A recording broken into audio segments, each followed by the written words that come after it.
আকাশে পাতিয়া কান, শুনেছি শুনেছি তোমারে গান। আমি তোমারে সপেছি প্রাণ, ওগো বিদেশিনী। ভুবন ভ্রমিয়া শেষে আমি এসেছি নূতন বেশে।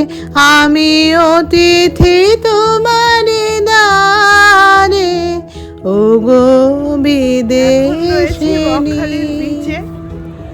তো মোটামুটি প্রায় 6 মাস পরে বকখালিতে আসা, প্রায়ই আসি। এবার যেটা দেখলাম, বকখালির বিচটা অনেকটা দূরে চলে গেছে, সমুদ্র অনেক দূরে।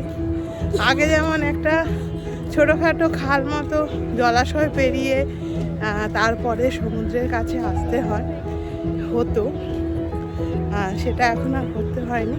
ছোট ছোট জলের স্রোত পেরিয়ে আমরা চলে এসেছি। আর এই হচ্ছে পুরো বিচটা। এখন কত দূর সমুদ্র জানা নেই, আমরা হাঁটছি। সূর্য অস্ত হয়ে গেছে, এখন বাজে সন্ধ্যা 5টা বাজতে 5 মিনিট বাকি।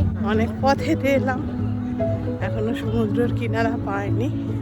বেশ অন্যরকম লাগলো, খানিকটা উড়িষ্যার চাঁদিপুর বিচের মতো। চাঁদিপুর বিচের বৈশিষ্ট্য সকাল 11টা বা 10টা থেকে 11টার মধ্যে যে জোয়ার আসে, এই সময় সমুদ্র পাওয়া যায়। এখন বকখালিতে সেই পরিস্থিতি বোধ হয়।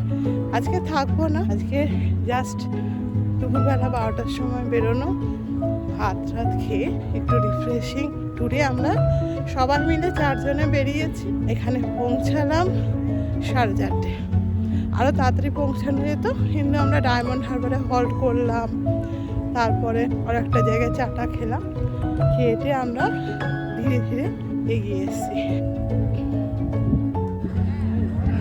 ছোটাছুটি করছে, হাঁটাহাঁটি করছে, বেশ সুন্দর। ওই দূরে দেখা যাচ্ছে সমুদ্রের ঢেউ। আশা করছি সমুদ্রকে আমরা খুঁজে পাবো, সমুদ্রের কিনারায় আমরা পৌঁছতে পারবো। কোনো সময় হয় না, বকখালি বিচটা এমনই হয়ে গেছিলো মাঝখানে। তো এবারে দেখলাম খারাপ না, বেশ ভালোই লাগছে। বাড়ির কাছে সমুদ্র বলে কথা, আর কি চাই। সমুদ্রের খুব কাছেই চলে এসেছি। এবারে সমুদ্রতে একটু পা ভেজিয়ে নেব, নাহলে সমুদ্রে আসার সার্থকতা কি? সন্ধ্যেবেলা তো স্নান হয় না, সমুদ্র স্নান। তো পা ভিজিয়েই দুধের স্বাদ ঘোলে মেটাবো। চলুন সমুদ্রটাকে দেখাই, আপনারাও দেখুন, এনজয় করুন। আমি চিনি গো চিনি তোমারে, ওগো বিদেশিনী। তুমি থাকো সিন্ধু পারে, ওগো বিদেশিনী।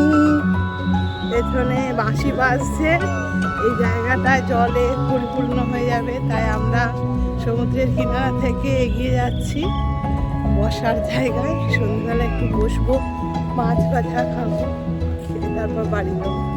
চারিদিকে বাঁশির আওয়াজ, সতর্কবার্তা যে জোয়ার আসবে। তো চড়া পড়ে গেছে।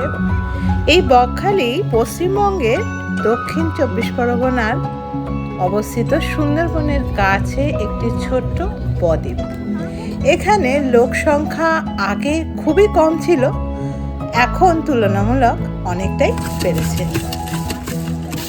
এখানে আসার বেস্ট সময় হলো শীতকাল আর বসন্তকাল। সকালবেলায় সমুদ্রের স্রোতহীন জলে সাঁতার কেটে স্নান করা, আর সন্ধেবেলায় বিচের ধারে বসে বিভিন্ন স্ন্যাক্স খাওয়া। তার মধ্যে উল্লেখযোগ্য স্ন্যাক্স হলো মাছ ভাজা, এখানে পাওয়া যায়। সবচেয়ে ভালো খাবার আমার মনে হয়েছে এখানকার মাছ ভাজা। আমাদের বাড়ির খুব কাছেই, মোটামুটি 100 কিলোমিটারের ডিস্টেন্সে রয়েছে এই ট্যুরিস্ট স্পটটি। তাই বারবার একটুখানি সময় পেলাম তো চলে এলাম এই বিচের ধারে মাছ ভাজা খেতে। সত্যি বলতে দীঘা, পুরী সব জায়গার মাছ ভাজা টেস্ট করে দেখেছি, তবে এখানকার মাছ ভাজা বেস্ট। আপনারা ট্রাই করে দেখতেই পারেন। একটু দেখে নেবেন তাহলে বেস্ট মাছটি আপনার ভাগ্যে জুটবে। যদিও এখানকার লোকাল রেস্তোরাঁয় দুপুরের খাবার দাবার খুব একটা আমাদের ভালো লাগে না, তাই অনুরোধ রইল এই খাবারগুলো যদি ভালো হয় তাহলে আরও ট্যুরিস্টদের আসার প্রবণতা বাড়বে। এখানকার মূল আকর্ষণ হলো বকখালির beach, Fraserganj, Henry Island, Jambudwip, কুমির প্রকল্প আর উইন্ডমিল। বিচ লাগোয়া এই মন্দিরটিও খুব জাগ্রত মন্দির। সন্ধ্যেবেলায় এখানে সন্ধ্যা আরতি দেখতে দুর্দান্ত লাগে। আমরাও দেখছি, আপনারাও দেখুন। এখানে আসার সহজ উপায় হলো শিয়ালদহ থেকে নামখানাগামী ট্রেন ধরো আর নামখানায় নেমে টোটো বা অটোয় করে চলে আসো বাস স্ট্যান্ড, আর ওখান থেকে চলে এসো বকখালির বিচে। শারীরিক অসুস্থতার কারণে অনেক দিন বেরোনো হয়নি, তাই অনেক দিন পর আমরা বিকেলবেলা অর্থাৎ সূর্য অস্তের সময় এসেছিলাম এই বিচের ধারে। খেলাম মাছ ভাজা, চা, আলু পকোড়া ইত্যাদি ইত্যাদি। দুর্দান্ত সুন্দর একটা বিকেল এবং সন্ধে কাটলো। এবার বাড়ি যাওয়ার পালা।